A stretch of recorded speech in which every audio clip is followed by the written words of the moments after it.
The last component of our discussion is earthworks, which is just what it sounds like, right? Artworks that are made from the earth, right? Or are in the environment, right? So going back again to that term site specific. Earth art is really about, an environmental or site specific type of art. So these are artists who are going out into nature, right, onto the landscape, right, and they're making site specific pieces. This is, minimalism in a way, but again, it's an updating of those ideas to incorporate the site specificity and the idea of natural materials right into the mix. And of course, this very much rejects the idea of collecting in galleries. It moves towards more of an idea of process as art. But, some people actually do own earthworks, right? And we can look at private foundations like DIA, for instance, one of the most famous of the private foundations who take care of earthworks because a lot of these works, they have to be maintained, right? They have to um, be, sort of curated in a sense over the years. So, people like Dia, right, they're very instrumental in making sure that these artworks are kept in a state where we can go and visit them and see them. So there is a bit of ownership here, but it is an unusual type of ownership that is not about hanging something on your wall, right, or seeing something displayed in a gallery. We're going to start off looking at Robert Smithson, and his most famous work is Spiral Jetty. This was a work that he created in the Great Salt Lake in Utah. So he picked this natural body of water and he decided to create this spiral, right, made out of rocks. Now, think about what I told you about idea and then the crew that needs to make this, right?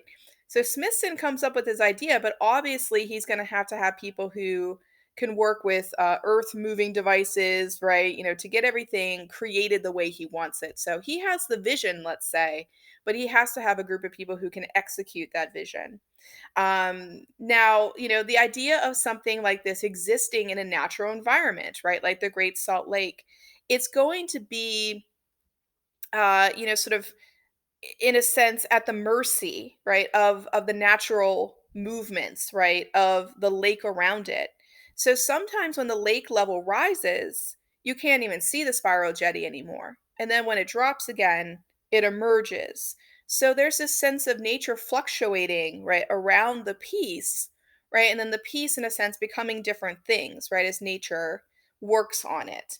The shape of the spiral I always think was very significant because spirals are about entropy or breaking down or things collapsing in on themselves.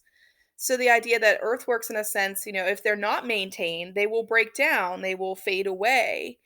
Some people argue that Smithson actually wanted his works to not be permanent, and that in a sense, Dia has stepped in and kind of altered the vision, right, of what these works are. And we'll talk about why that happened in a minute.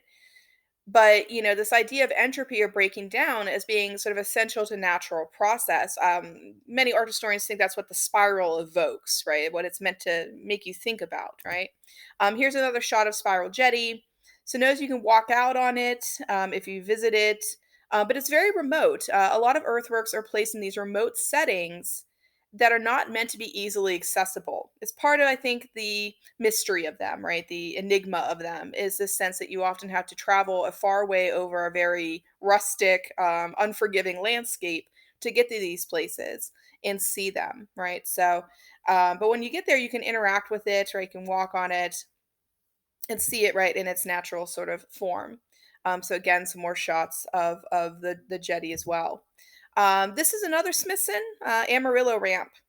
And this is where I kind of couch that discussion of why does Dia right take over his works. Well, Smithson actually died in a helicopter accident while surveying this piece, Amarillo Ramp.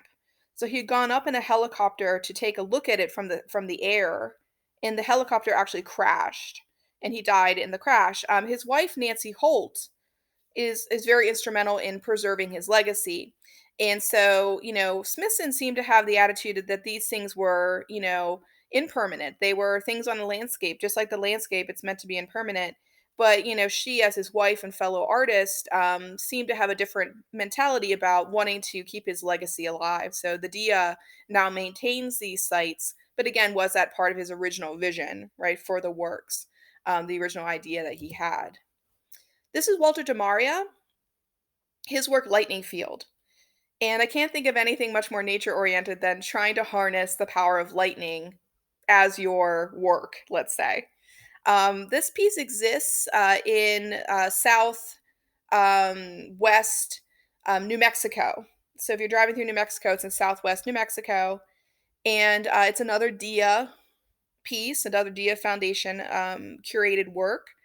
And if you want to see this, you actually have to register with DIA, and there's like a little cabin out here, and you can go out and stay in the cabin and hope that the light show will happen. I have a friend who went and did this. She said it was really very interesting to go out there and, interact with the piece. So you have to get approval from DIA. You go out and you stay on the site. Um, and Demario picked this location because he knew it was a very active, stormy region of the country. I used to live in New Mexico as well, and in Tucson and Arizona. I lived in Albuquerque and Tucson. And when you live out west, they have what they call the monsoon season. So the most active part of the year you can come see the lightning field is during the monsoon, as we called it, which was like, basically summer through like early fall. And it's a very volatile time of the year where there's these sudden thunderstorms that'll come on in midday. You can kind of set your watch by them. So you'd be at the pool, and around 2 or 3 o'clock, you'd see the clouds coming over the mountains. You'd be like, oh yeah, here it comes. And so it's pretty much a guarantee that it will rain midday, very violently, right, during the monsoon. The rest of the year, it's not very rainy, but again, this is something that's sort of particular to this region. So Demaria seems to pick this region and kind of harness the monsoon, right, in the light show that went along with it. So the lightning field, right, it's really all about the nature, right, putting on a show for you. This is another Demaria work, his New York Earth Room, where he tried to figure out a way of thinking about how do you take earthworks and put them inside. And so he actually bought a loft space in Soho back when Soho wasn't gentrified. Today, if you go to Soho, it's completely gentrified. There's lots of fancy apartment buildings and lots of retail, fancy restaurants. But, Soho in the 60s and 70s and even into the 80s, it was a very gritty kind of area, cheap rent. A lot of artists lived there. So he took on this loft space and just filled it with earth. Today, it's maintained by DIA. So if you go there, you actually need to be very specific about looking this up and having the address. When went to New York one year, I went to see it. I was very happy I'd written down the address because it's in just another row house building in Soho. It looks very innocuous, like, nothing you would think is there.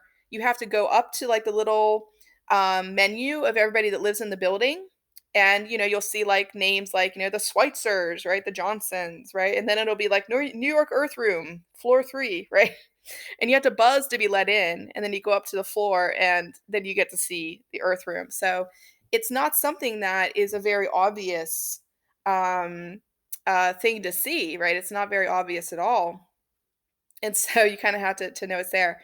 You walk up to like this little plexiglass barrier that you see, and then it's just this room filled with dirt.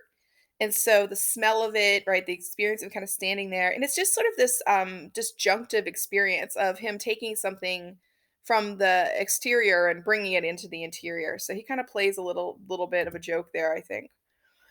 This is Olafur Eliasson, and I often think that Eliasson was very influenced by Demaria because Eliasson started working like in the 90s, and he's still working today. So he's a little bit of a more modern, or I guess we'd say contemporary earth artist. And this is his lava room that I always think was very much inspired by Demaria's New York Earth Room.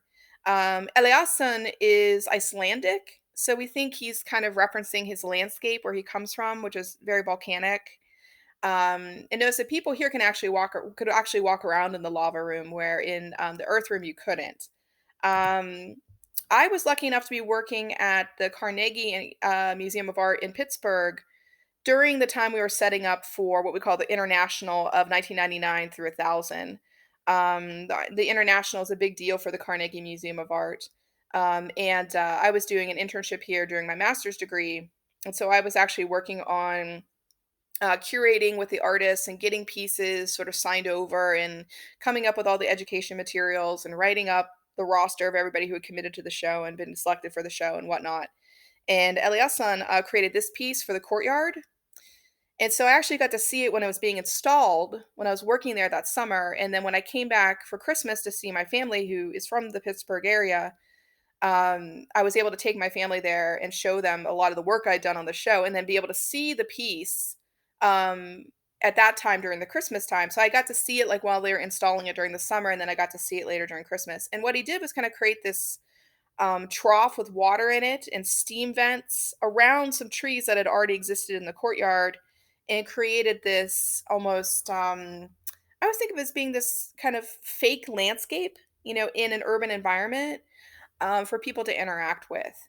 And I think he's very interested in that. Like, how do you take the idea of nature and put it into an urban environment? So, one of his most recent projects that he did was the New York City waterfalls, which was happening in 2008.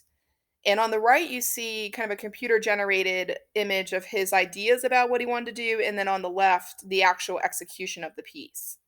So what he did was go around in New York and pick places like the Brooklyn Bridge, Governor's Island, and he created these evocative waterfalls. But the mechanics of them, it makes you think of nature, but it makes you think of something mechanized all at the same time. So they're very strange kind of pieces. And again, I wonder if he's sort of saying like, what is our distancing from nature when we live in an urban environment, and can we recreate that? Can we fake that, or is it just impossible, right, to do? Is site specificity just what it sounds like, site specificity? This is James Turrell. I think that he has a lot of minimalist tendencies in his work, such as the light works that he does, such as these ones you're seeing in the gallery. So he's really very well known for his light works, which I view as being a little bit more minimalist. But I think he's most well known for his earthworks, such as Road and Crater. And here at Road and Crater, what he did is he actually bought a plot of land in Arizona, northern Arizona, and on it is this famous crater, Road and Crater. And what he's done at the crater is manipulate it in various ways to create site-specific earthwork pieces, where he uses the light, the natural environment to create these different experiences that people can have. His works are really fascinating because they're just really about how we interact with the environment around us, right? How do we deal with the environment around us? And again, he's a good one for thinking about how does work show up in pop culture. So if you've ever seen Drake's Hotline Bling video, definitely some Terrell kind of happening there. And the final two artists I want to show you are a couple, Christo and Jean Claude. And they've worked together as a pair, right, since the '60s, right into the '70s. And they started off with kind of doing these wrapping projects that you see, and then decided to start doing more larger scale projects.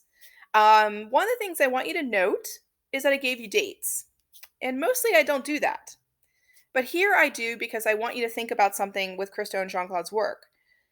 They actually date their work to the first time they think of the concept until when they actually execute the concept, which I think is just a very unique way of dating a project. So they're like, okay, I first thought of this in 1972, and then we finally got everything in order to make it, and then we executed it in 1976. It's like that's how they date all their works, which I think is interesting. This is Running Fence, and it existed in Sonoma and Marin counties in California. Now, if you know this region of California, it's known for ranching and it's known for wine growing. So a lot of ranchers, a lot of farms, right? A lot of vineyards. And what they do with their projects that I also think is very unique is they go around and they often have to talk to a lot of private landowners to make these things happen and have to convince them that they're making art and to allow them to use their private property. So I saw an interview once where Christo was talking about how interesting it was to go around and talk to all these various people.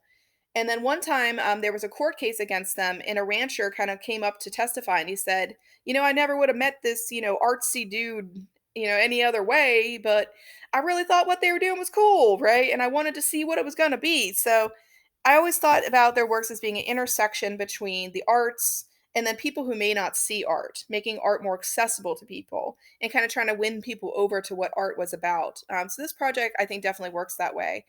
And again, they have to kind of make these private public coalitions of people. They have to get the land rights from private landowners and public entities to make these things happen. How do they pay for these works? They basically sell the project drawings to museums or collectors. And so if you go to a museum, you're not going to see the running fence, you're going to see the drawings of the running fence. In the early days, of course, these were drawings. Now, of course, they're usually more sort of computer rendered images. But this is how they raise their money, right? Is from what we call the project drawings. And that's how they get the funds, right, to make these pieces because you can't sell these works. Think about it. You really can't, right? They're an experience. So I just wanted to show you a couple of their pieces. This is Valley Curtain, which is created in Rifle Gap, Colorado. And this piece was very short-lived on the ground. Again, 2 years to get it to happen, but very short-lived on the ground because actually they realized that once they put the curtain up, that the wind coming down through the valley was so extreme that they were afraid it was going to snap and kind of come free and it could be a safety issue. So it was only up for a couple hours to do photographs and then it was taken down. So one of the things about earthworks I think as well is that they're unpredictable. It could have been a safety hazard. So they were like, okay, we have to take this thing down. These are the surrounded islands in Biscayne Bay and Miami, where plastic was used right around the different islands, right, to create this sort of tropical look, right, to the pieces. This is umbrellas. This was a joint project in the United States and also in Japan. And if you look at the dating, this one took a little longer than normal, right, to get up and completed. The blue umbrellas are the Japanese umbrellas, and then the yellow umbrellas were the Californian or the US umbrellas. And I showed you the actual shots of like multiple umbrellas and then how people would have to erect these. So notice again, Christo and Jean Claude come up with the idea, and then they had to have a crew on the ground that helps assemble and create these pieces. Now, thinking about safety, these Californian umbrellas were along the highway, one of the major highways, right, in California. I believe it was the I-5. And people would stop and take pictures because why not, right? It's very beautiful and strange and whimsical. Well, one day it was very windy. It tends to be very windy in this region. You see a lot of wind farms in this region. And one of the umbrellas actually snapped from its mooring and actually killed a woman who was posing with her family on the side of the road. Christo and Sean Claude, of course, were mortified. They settled with the family very quickly. But they talked about how a lot of their works, the safety issues of these works is something that they have to think about quite a bit. And then even when they think it through, that accidents can still happen because of the magnitude of a lot of these works and how they function. Their most recent project that we've seen is the Gates. This was a very big crowd pleaser in New York City to the point where people in New York wanted this to be permanent. And Krista and Jean Claude were like, no, that's not what we do. We don't create permanent works. We create experiences for people. But people in New York love this, right? And it's basically these saffron hanging gates in Central Park, and people could walk through them, right, and walk around. And it was up for some time, so you got to see them during the different seasons, right, in New York. But again, the idea of creating a site-specific experience that people can enjoy. I think this is a big function for earthworks artists, even if they're operating in very different ways to achieve that goal.